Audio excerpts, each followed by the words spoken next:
Hi, I'm Laurel Sutton, Project Lead and Linguistics Director at Catchword. I'd like to talk to you about the wide world of domains. Back in the old days of naming, before the internet was invented, all you needed to worry about was making sure your product or company name was legally available, that you could trademark it. Apple, as an arbitrary name for a computer company, was easy to trademark, but they didn't even register apple.com until 1987. Many clients who come to Catchword needing a new name want the exact .com domain too. Most of the time, we can deliver by coming up with unique names like Altegrity, Crazy 8, or Voodoo. But sometimes, like with the Palm Pre, the exact domain isn't necessary. Palm didn't need pre.com. But how do you know when you need it and which kind of domain is necessary?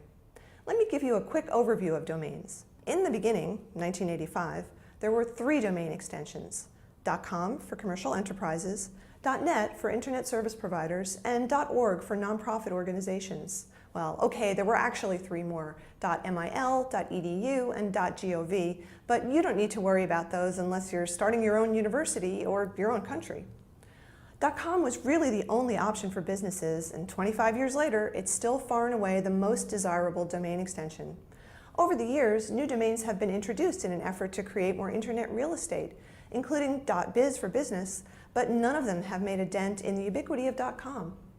Of course, there are country-specific domains too, like .co.uk, .fr, and .jp, and they are in use in their native countries, but everyone who has a country domain would love to have the .com too. And funnily enough, there is a .us domain, but we've never had a client ask us for a name that could be registered as a .us. I think Delicious, which uses the .us domain, is the only company that successfully exploited it, and even that's questionable. I can never remember where the dot goes. So you want a .com domain for your new name. Now you should have a long list of name candidates you like, never just 1 or 2. 200 is a better bet. Murphy's Law of Naming says that the more you like a name, the less likely it's available. The awful truth is that almost any domain you want has already been registered, so if your favorite name is, say, Snacktives, you should have a lot more that would work for you too, like Snaction, Snacktivity, Snackalackin. I could do this all day. Anyway, the first thing you need to do is to check if they're registered or not. Checking is free and easy. You just need to type your domain into a service like checkdomain.com or domaintools.com. If your name is a real English word, you're out of luck. All the words in a typical dictionary have already been registered. But don't despair. Many registered domains are what we call potentially purchasable. That is, the domain owner is willing to sell it. Sometimes a domain will be listed as for sale, and all you need to do is click through to the sales site, usually one like Sato.com or Afternic.com. Catchword has sold and purchased many domains through these services. They are fast, they are easy, and trustworthy. If you negotiate with the domain owner directly, you should probably use an online service like escrow.com to keep everything transparent on both sides. Escrow.com will hold the money until the domain is released to the buyer.